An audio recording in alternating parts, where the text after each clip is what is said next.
Hey guys, now you can follow me on Facebook. Just go to facebook.com/UltraMaximusReviews. Oh, hey look, it's Batman!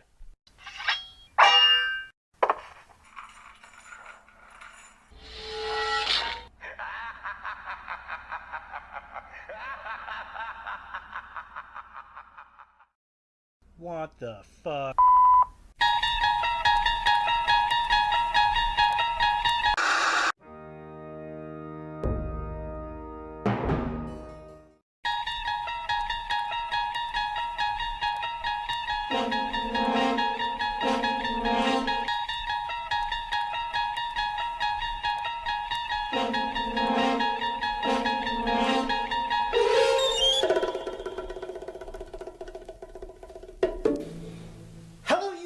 Ultra Maximus back with another retro review for 31 horror toys in 31 days! And today we're going to rewind it all the way back to 2002 with the McFarlane's Monsters Dracula.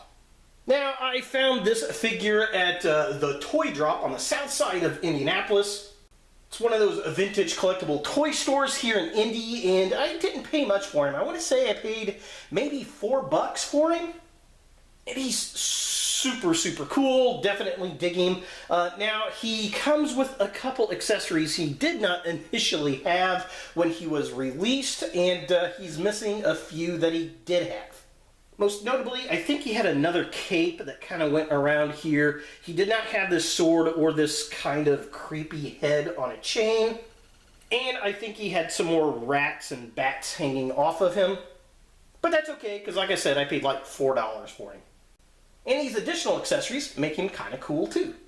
So if you don't know what this is, back in the late 90s to early 2000s, McFarlane Toys put out all kinds of action figures, and in the early 2000s they put out a Monsters line where they kind of reimagined some of the Universal monsters like Frankenstein, Dracula here, the Mummy, all of those, and put their twist on, you know, the sculpts.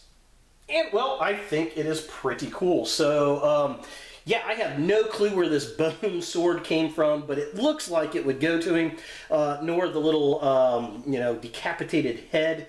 That almost looks like the Dracula from the Keanu Reeves and Gary Oldman movie. But he's stuck on my figure now, and that's awesome. So I'm going to take the sword out of his hand here and then take the head off really, really quick and kind of look at the posability of the figure itself. So the figure, the articulation, the head moves back and forth, but not too much because of this rubber cape, which is a bit unfortunate. He does have a twist at the waist, which is nice. There is a twist at the upper arm right there on the right arm, and that's really about it there. There is a twist at the upper arm or the shoulder on this one, and then this hand also twists, which is nice. There is a twist at the upper leg there. This leg does not have a twist, and then there's some twisting at the feet at the bottom, which is kind of interesting, and well, that's about it for the articulation. These were pretty much statues back in the day, and that's fine. I mean, they're definitely very cool. Now, these accessories that he came with that do not belong to him, I'm not sure where they are from. If you know, leave a comment down below. But this sword is really well done, very cool. I definitely dig it. So that's pretty nice. And then he's got this head right here that has these chains in his eyeball, and then it's cut around. It's actually got some cloth hair right there. The teeth look all kinds of gnarly, and the guts in the neck there. So this is pretty darn cool as well. Again, I don't know where it comes from. If you know, definitely leave a comment down below. So taking a closer look at the figure itself, this thing is sculpted really, really well. I mean, he looks like a rotting corpse. with bat-type features. I love the sculpt work. The paint is awesome. It's all this gray on gray, which doesn't work well on an all-gray background, but nice black wash in there. The cloak itself, very well done. Again, love the sculpt. It doesn't really have paint apps on it. It's just kind of a gray rubber. But, I mean, it works. It's definitely cool. Yeah, I mean, this thing looks nice. He's got kind of these little chains and things hanging off his upper arm. The hair looks cool. He just looks gruesome. So looking at the midsection of the figure, again, he's got all these chains hanging off of his arms, these strings with these hooks in there. He's got this really nice big silver hook hanging off his right arm. He's got this bone sword in his hand here, which has blood on the left arm, which is really nice. Don't know what that goes to, but, I mean, it looks pretty cool. The pants, again, shredded, painted well. All the detail looks nice.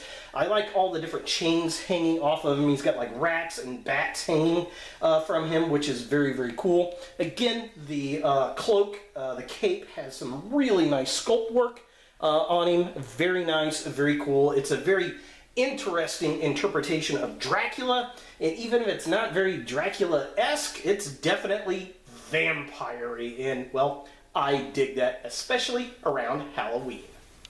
And finally, taking a look at the legs of the figure, again, very bat-like. I definitely dig that. He's got the little bat hanging off on the chain. I don't know where this little head comes from. It's kind of zombie-looking. It's very cool, very gruesome how the hooks are in the eyeballs. The teeth are painted well. It's got the actual, cloth hair, and then the guts around the neck look nice. Dracula's got this other bat hanging off of, his hips. He's got another hook kind of hanging underneath the cape. Again, I like the flow of the cape. I like how it doesn't just totally drape down, so you can see the entirety of the figure, which is very, very cool. We get his nails painted on there. He's got kind of these bandage wraps with blood kind of soaked into them. Very nice, very cool. Again, just very demonic and horror looking, and, well, that's what you're looking for in a Dracula figure.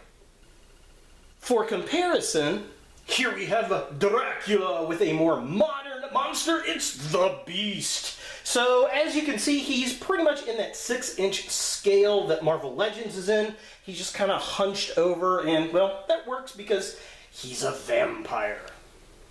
So is the 2002 McFarlane Monsters Dracula something that you want in your horror collection? Well, if you're a McFarlane Toys fan, I think this is something that you're going to like. If you are a Dracula completist, this may be something that you're after. If you just like a good horror toy, sure, why not? I didn't pay much for this. It was definitely worth the money. It's missing a few of the accessories, which is fine.